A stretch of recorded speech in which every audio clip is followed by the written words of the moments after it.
Nous lisons dans Samuel 16, verset 4, que Samuel fit ce que l'Éternel avait dit. Et il alla à Bethléem. Les anciens de la ville accoururent effrayés au-devant de lui et dirent, « Ton arrivée annonce-t-elle quelque chose d'heureux ?» Pourquoi les anciens tremblaient-ils à l'arrivée de Samuel? Il ne venait pas avec une épée ou un bâton. Il n'y allait pas pour dire ce qu'il pensait qu'il allait dire. Il dirait ce que Dieu lui avait dit de dire, car c'était un homme de Dieu, le prophète de Dieu. Et tout ce qu'ils avaient fait de mal allait être découvert par sa venue. C'est pourquoi il tremblait. Si nous avons affaire à des hommes tels que Samuel, nous verrons ce genre de choses arriver aujourd'hui. Et les hommes trembleront.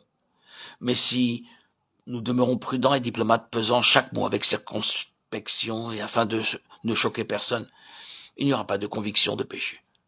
Samuel était un homme de Dieu qui apportait la conviction de péché. Partout où il allait, il venait paisiblement et malgré cela, les hommes tremblaient. Regardons plus loin au verset 6 et 7 du même chapitre où nous est montré le principe divin du choix des chefs. L'Éternel ne considère pas ce que l'homme considère. L'homme regarde à ce qui frappe les yeux, mais l'Éternel regarde au cœur. Dans le travail du Seigneur, nous devons faire très attention à ne pas être influencés par la nationalité, pas plus que par aucune sorte d'apparence. Maintenant, il est possible que vous ayez nommé un chef de votre mission alors qu'il n'a jamais été appelé de Dieu. Et maintenant, vous en payez le prix. Vous pouvez avoir dit, c'est un homme très bon, un homme qualifié. Faisons-en notre chef, prédicateur ou co-ouvrier. Mais vous avez choisi seulement selon l'apparence et non selon le choix de Dieu.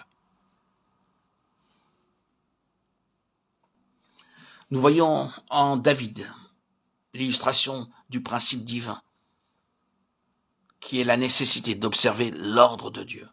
Dans 1 Samuel 16, 12 à 14, bien que l'Éternel se soit séparé de Saül, nous voyons que Dieu lui permit d'être encore roi pour un temps, afin que David puisse être convenablement préparé.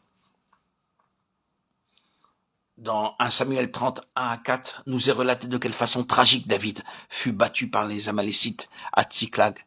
David et les hommes pleurèrent jusqu'à ce qu'ils n'eussent plus la force de pleurer. Pourquoi? Parce que leur épouse et leur enfant avaient été emmenés captifs et que leur maison et leurs biens avaient été brûlés. Quelle grande perte! Maintenant, c'est généralement le fait des femmes de pleurer. Elles pleurent sur le bord de la route, dans le bus, dans le train, partout. Mais un homme ne pleure pas. Si un homme pleurait sur le bord de la route, cela paraîtrait étrange. Ici, nous voyons que David et tous ces hommes pleuraient.